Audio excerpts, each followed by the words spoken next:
Come on and walk like a champion, talk like a champion. What a piece of body, girl. Tell me where you get it from. What's up, Rich Squad? It's me, Dominic, and I'm back to give my predictions for match day 4 of the 2017-2018 UEFA Champions League.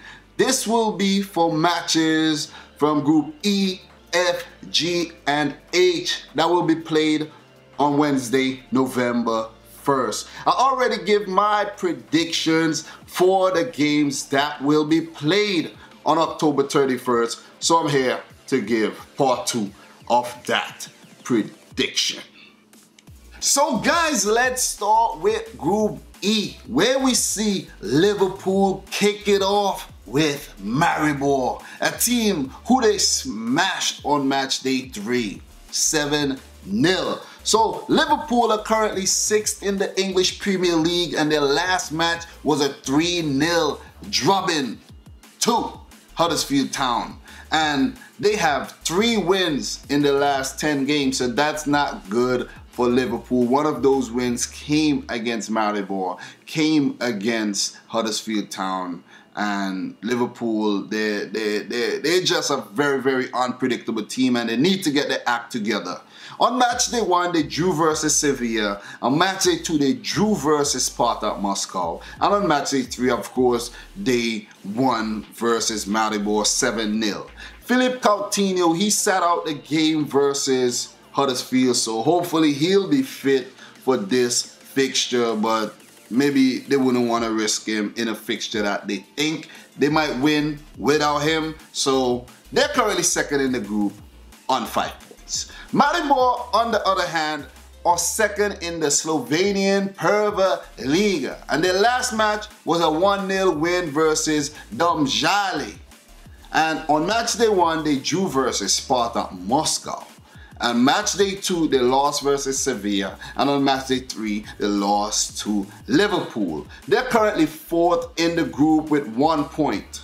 For round of 16 permutations, Maribor will be unable to finish top 2 if they lose and Spartak Moscow wins.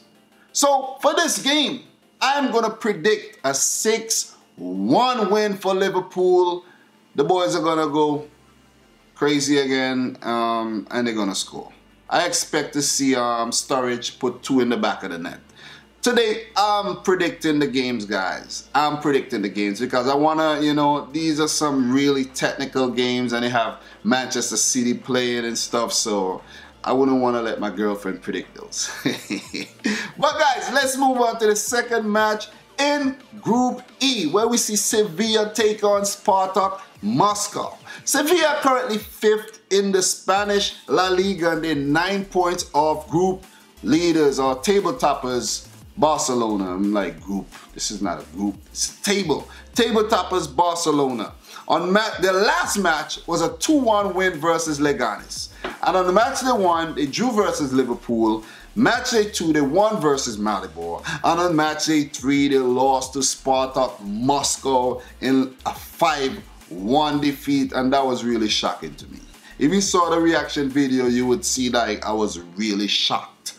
They're currently 3rd in the group on 4 points. Spartak Moscow are currently 6th in the Russian Premier League, and their last match was a 2-2 draw versus Rostov. And on match day 1, they drew versus Maribor. Match day 2, they drew versus Liverpool. And on match day 3, they won versus Sevilla. They are surprisingly top of Group E on 5 points. Really, really good job for Spartak Moscow.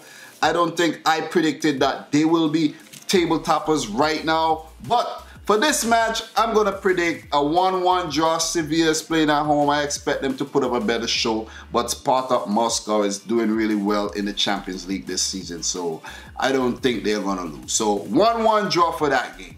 Let's move on to Group F, where we see Napoli take on my team, Manchester City. Napoli are currently 1st in the Serie A, and they played on Sunday, so that means they only have 2 days to rest. Not good for Napoli coming up against City. Match day 1, they lost versus Shakhtar Donetsk. Match day 2, they defeated Feyenoord. And on match day 3, they lost to Manchester City. Napoli is one of the most informed teams right now in Europe, so they will be out for revenge versus the Citizens, and they're currently 3rd in the group on 3 points. Manchester City, on the other hand, are 1st in the English Premier League, unbeaten all season, 12 consecutive wins. They are making records, breaking records, you know, left and right.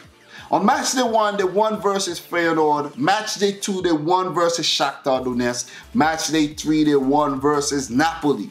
The last match was a 3-2 win versus West Bromwich Albion, and they're currently 1st in the group on 9 points. Sergio Aguero just need 1 goal, and I said it in our last Manchester City prediction video. He needs 1 goal to become the all-time goal scorer, leading goal scorer for Manchester City. So will he do it? Will he not?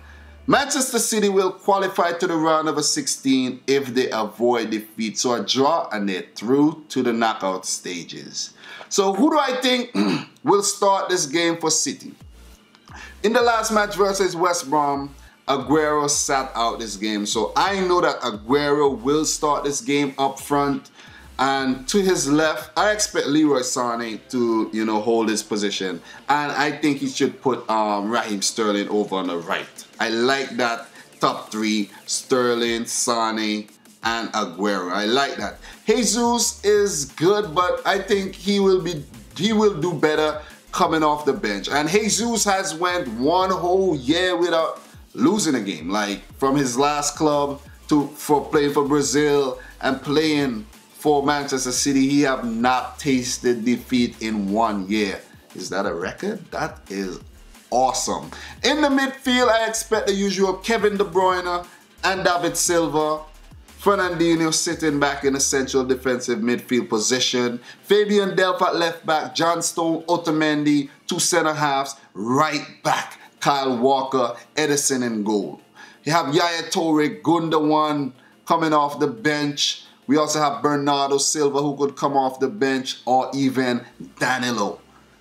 The other players I don't expect to feature in this match, so I won't even mention. But Pep Guardiola is going for a win, and I think Manchester City will win this game. Another 2-1 win for City over Napoli. What's your predictions? Let me know in the comment section down below. City.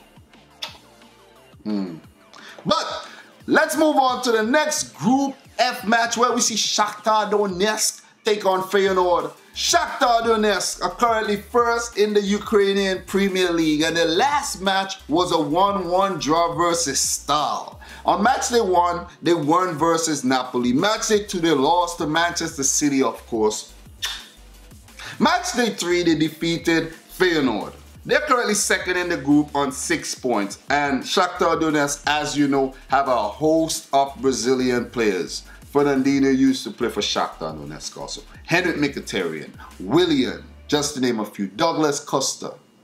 For Feyenoord, they're currently 6th in the Dutch Eredivisie. And their last match was a 1-1 draw versus Roda, who sits bottom of the league. So a 1-1 draw versus the bottom team isn't pretty good. On match day 1, match day 2, match day 3, they lost all 3 games to Man City, Napoli, and Shakhtar Donetsk, respectively. They are bottom of the group on 0 points. Feyenoord will be unable to finish top 2 if they do not win this match. So it's do or die for Feyenoord, and they're out of the Champions League. So for this match though, I will not predict the Feyenoord win. I'm gonna predict a win for Shakhtar Donetsk, and it will be a 4-0 win. They will be playing at home, and you know, they're gonna finish the Dutch team off. So let me know your predictions for this match in the comment section down below, guys. Let's move on to Group G, where we see Porto take on RB Leipzig. Porto are currently 1st in the Portuguese Liga, unbeaten so far domestically, I think. And their last match was a 3-0 win versus Boavista. On match day 1, they lost to Besiktas. Match day 2, they won versus Monaco. On match day 3, they lost to RB Leipzig. Look out for Vincent Abubakar. He will be out for blood. Porto are currently 3rd in the group on 3 points. Leipzig are currently 3rd in the German Bundesliga behind Borussia Dortmund and Bayern Munich. And their last match was a 2-0 loss to Bayern Munich, and they also lost to them in the DFB Pokal on penalty kicks. On match day 1, they drew versus Monaco. Match day 2, they lost to Besiktas. Match day 3, they won versus Porto. Naby Keita limped off the field versus Bayern Munich after he picked up a red card, I think. You know, so I don't know if he will be fit, but he's an influential man for RB Leipzig. RB Leipzig are currently 2nd in the group on 4 points. For this match, I'm going to predict a 3-1 win for Leipzig because they're playing really well despite the losses to Bayern Munich, you know, and played against Bayern Munich twice coming into this game will be a lot of, you know, good match practice for Porto. So, 3-1 win for RB Leipzig. What do you guys think? Let me know down below.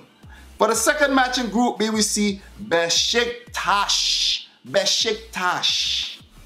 as you guys said to pronounce it, Besiktas taking on AS Monaco. Besiktas are currently 3rd in the Turkish Super League, and the last match was a 2-1 win versus Alanyaspor. On match day 1, match day 2, match day 3, they recorded all victories, you know. Perfect 9 points for Besiktas. So, as I said they're currently 1st in the group on 9 points. Besiktas will be through to the round of 16 with a win or a draw if RB Leipzig win. And I predicted that Leipzig would win. So a win or a draw, Besiktas is through to the round of 16. Besiktas, you do not want to meet Manchester City. Just remember I told you that. So for Monaco, they're currently 2nd in league on 4 points adrift PSG. The last match was a 2-0 win versus Bordeaux, and match day 1, they drew versus RB Leipzig. Match day 2 and match day 3, they recorded losses versus versus Porto and Besiktas. Because guess what, guys? Monaco have sold most of their stars. Manchester City even bought one. Chelsea bought one. I think Nice bought one, you know, and they just sell out a lot of their players, man, you know. And if you check transfer marked, guys, and you check every season and you look back at the players, you will not see like a single player who's been there for like 5+ years or 4 years, you know. Everyone is like new. It's like a rotation though. Monaco is like a rotation though. The player who was there the longest, they sold him. I think it was Dera, the Moroccan. But guys, anyways, but RB Leipzig, not RB Leipzig, Monaco are currently bottom of the group on 1 point. You know, and they will sell most stars in, you know, the upcoming transfer windows. Mark my word. But I like the look of Keita Balde though. But guys, for this game, I'm gonna predict a 2-1 win for Besiktas. They will, I think, go through to the round of 16 after this. Do you guys think that would happen? But I really like what Besiktas is doing this season though. Let me know what you guys think about the Turkish outfit in the comment section down below. And last but not least, we go on to Group H, where Tottenham Hotspur plays the struggling Real Madrid. Are they really struggling, or we expect like a lot more from them? But Tottenham are currently 3rd in the English Premier League, and their last match was a 1-0 loss to Manchester United. I think they said Tottenham only won like 4 games against the top 6 teams in like 60+ games. Like, that's terrible. They cannot play against the bigger teams like City, Chelsea, Man United, Arsenal, Liverpool. They're just terrible against them. But when they meet the smaller teams, oh my God, it's just bullying carnage. But on match day 1, they lost to Borussia Dortmund. On match day 1, they won versus Borussia Dortmund. Match day 2, they won versus Apoel. On match day 3, they drew versus Real Madrid. They're currently second in the group on 7 points. And the X factor for Tottenham, Harry Kane, missed the match versus Man United through injury. So Tottenham will be hoping that he is fit to face Madrid. Tottenham will qualify to the round of 16 if they win. Real Madrid are currently third in La Liga, 8 points off Barcelona. And the last match was a 2-1 loss to Girona. And guys, Girona have a few Manchester City youngsters on loan over there, so City is kind of responsible for that. But Real Madrid is one of my favorite teams, so I hope they really recover from this slump. On match day 1, they won versus Apoel. Match day 2, they won versus Borussia Dortmund. On match day 3, they drew versus Tottenham. They're currently first in the group on 7 points, so they're not doing too bad in the Champions League, right? Madrid will qualify if they win. Last but not least, in Group H, we have Borussia Dortmund taking on the Cypriot giants Apoel. Borussia Dortmund are currently second in the German Bundesliga, and their last match was a 4-2 loss to Hanover. Match day 1, they lost to Tottenham. Match day 2, they lost to Real Madrid. And match day 3, a match that I expected them to win, they drew versus Apoel. They are currently bottom of the group on 1 point. Dortmund will be unable to finish top 2 if they lose on the other match between Tottenham Hotspur and Real Madrid is drawn. So Dortmund not doing too good in this year's Champions League. They did really well last season, but terrible this season. For Apoel, they're currently 8th in the Cypriot First Division, but they have 3 matches in hand. And their last match was a 1-1 draw. I forgot to write down the name of the team who they drew against. Real silly, right? On match day 1, they lost to Real Madrid. Match day 2, they lost to Tottenham Hotspur. And match day 3, they drew versus BVB. They're currently third in the group on 1 point. So they're currently sitting in that Europa League spot. Do you think they can hold on to this Europa League spot? That would be awesome if they do. Apoel will be unable to finish in the top 2 if they lose and the other match is drawn. So guys, for this match though, I'm going to predict a 2-0 win for Borussia Dortmund. Do you think the BVB is capable of doing this? They will be playing at home and they don't lose at home that much. I think they lost their first match at home in like as many as like 40 plus games just the other day against Hanover. And I think they lost again to RB Leipzig, I think. So I can't even remember, but they did lose a few games. But guys, let me know what you think about this week's matches. Match day 4 from Group E, F, G, and H in the comment section down below. Don't forget to go check out the other video, A, B, C, and D for Tuesday, October the 31st matches. But that brings it to an end of the video, guys. I had a really long day, but I have to get this video in. And if you're new to the channel, make sure you hit the subscribe button, smash the thumbs up button. Thanks for everyone who have supported the channel so far. Thanks for AmirTube for making me that lovely banner you see on the channel. Guys, that was really awesome. I really appreciate that. And until next time, guys, I would like to say thank you again and peace out. Rich Squad!